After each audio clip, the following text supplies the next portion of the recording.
I'm always asked, how are we going to get young people to vote Republican? What are the issues that they care about?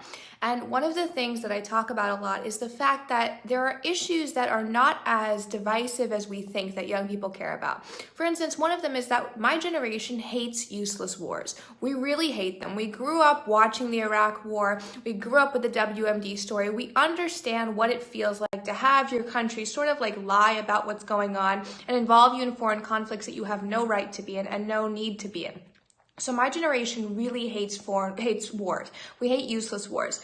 What I think is really necessary for the Republican Party is not to run away from foreign policy. There's this idea that they should because the Democrats have corrupted all of the messaging with Russia and North Korea. That's ridiculous. They don't want Republicans to talk about foreign policy because if they talk about foreign policy, what's going to happen is Republicans are going to be able to say, and mainly President Trump, well, under a Republican leadership, you won't get involved in useless wars. Under Republican leadership, young people will not have to fight in these useless wars. They won't have to have their generation defined by a war we shouldn't even be in. So I know that Republican strategists are nervous about getting involved in the discussion of foreign policy, about foreign affairs.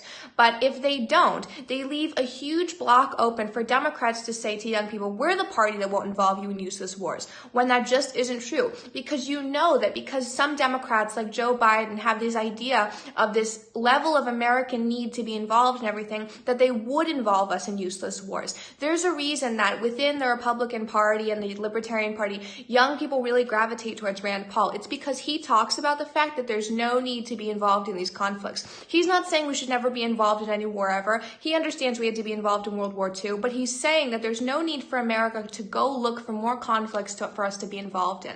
This is a really big issue, and it's even bigger issue for my generation, which is Generation Z, than it is for millennials. We're very far apart. I think people forget that. Millennials are much more social justice warrior focused. My generation is much more about economics. That's honestly why Bernie Sanders was such a big hit in 2016, because he was focusing on economics, whereas other candidates were talking about immigration, social justice warrior issues. My generation responds to economics and just the practical truth, which is that we don't have to be involved in these foreign conflicts for no reason.